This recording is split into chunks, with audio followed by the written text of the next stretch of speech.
గత కొన్ని రోజులుగా జపాన్‌లో బాగా స్ప్రెడ్ అవుతున్న న్యూస్ ఫ్లెష్ ఈటింగ్ బ్యాక్టీరియా. ఈ ఫ్లెష్ ఈటింగ్ బ్యాక్టీరియా వచ్చిన వితిన్ 48 అవర్స్‌లో చనిపోతారంట. ఫ్లెష్ ఈటింగ్ బ్యాక్టీరియా విధ్వంసం.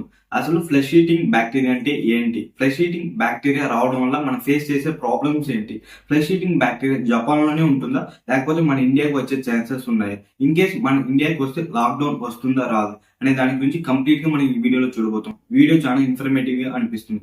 వీడియో యూస్ఫుల్ గా అనిపిస్తే ఒక లైక్ చేయండి, సబ్స్క్రైబ్ చేసుకోండి. ఐఎమ్ సతీష్. ఇంకా ఆలస్యం లేకుండా మనం వీడియోని స్టార్ట్ చేసేద్దాం. అసలు ఈ ఫ్లెష్ ఈటింగ్ బ్యాక్టీరియా అంటే ఏంటి? అసలు రియల్ నేమ్ ఏంటి అని చూసుకుంటే STSS, streptococcal toxic shock syndrome. అంటే STSS అంటే స్ట్రెప్టోకోకల్ టాక్సిక్ షాక్ సిండ్రోమ్. ఈ STSS లో ఎలా ఉంటుందంటే ఫెటాలిటీ రేట్ అనేది 30% ఉంటుంది. అంటే మీకు ఇంకా క్లారిటీగా చెప్పాలంటే ఈ రోగం ఒక 10 మందికి వస్తే అందులో 3 చనిపోతారు, 7 బతుకుతారు. అది కూడా వితిన్ 48 అవర్స్ లో ఈ STS వచ్చిన వితిన్ 48 అవర్స్ లో చనిపోతారు. అంత ఫాస్ట్ గా స్ప్రెడ్ అవుతుంది ఈ డిజీజ్ అనేది. ఈ STSS అనేది జపాన్ కొత్త ఏం కాదు. ఆల్రెడీ వాళ్ళు 2023లో ఈ STSS ఫేస్ చేశారు. ఎలా అంటే వాళ్ళకి 2023లో 943 కేసెస్ రిజిస్టర్ అయితే దాంట్లో 90 మెంబర్స్ చనిపోయారు. కానీ ఇప్పుడు వచ్చిన ప్రాబ్లం ఏంటంటే 2024లో వితిన్ జనవరి నుండి మార్చ్ లోపు వితిన్ 3 మంత్స్ లోనే 1000 కేసెస్ రిజిస్టర్ అయితే అందులో 70 మంది చనిపోయారు. లాస్ట్ ఇయర్ తో పోలిస్తే లాస్ట్ ఇయర్ 1 ఇయర్ అంతా కలిపితే జస్ట్ 1000 కేసెస్. ఇక్కడ 2024లో వితిన్ 3 మంత్స్ లో 1000 కేసెస్ రిజిస్టర్ అయింది. సో అందువల్లే ఈ ఫ్లెష్ ఈటింగ్ బ్యాక్టీరియా దాని గురించి బాగా న్యూస్ అనేది బాగా వైరల్ అవుతుంది. అసలు ఈ ఫ్లెష్ ఈటింగ్ బ్యాక్టీరియా ఎలా ఎఫెక్ట్ చేస్తుంది అనే దాని గురించి చూద్దాం. ఈ STSS అనేది ఒక టైప్ ఆఫ్ టాక్సిన్ అనేది ప్రొడ్యూస్ చేస్తుంది. ఆ టాక్సిన్ ఏం చేస్తుందంటే బ్లడ్ ఉంటుంది కదా, బ్లడ్ సెల్స్ లో ఆ బ్లడ్ స్ట్రీమ్ లోకి ఎంటర్ అవుతుంది.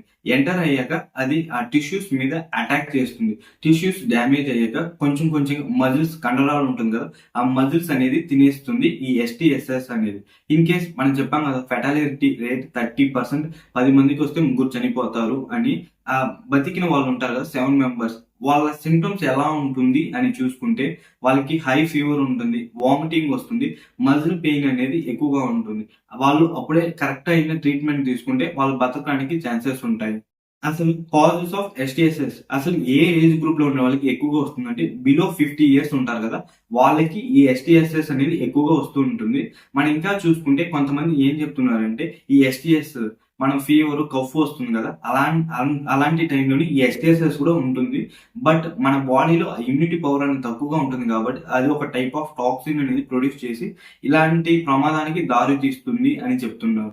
సరే, ఈ STSS గురించి మనం అన్ని చూసాం. ఎలా కాజ్ అవుతుంది, ఏ ఏజ్ గ్రూప్ వాళ్ళని ఎఫెక్ట్ చేస్తుంది, ఒక పర్సన్ నుండి ఇంకో పర్సన్ కి ఎలా ఆ డిజీజ్ అనేది ట్రాన్స్మిట్ అవుతుంది అని చూసుకుంటే దానికి ఆన్సర్ లేదు. Yes, you are right. ఎందుకంటే ఒక పర్సన్ నుండి ఇంకో పర్సన్ కి ఈ ఫ్లెష్ ఈటింగ్ బ్యాక్టీరియా అనేది ఎలా స్ప్రెడ్ అవుతుంది అనే దానికి వాళ్ళు ఇంకా ఆన్సర్ కనుక్కోలేదు.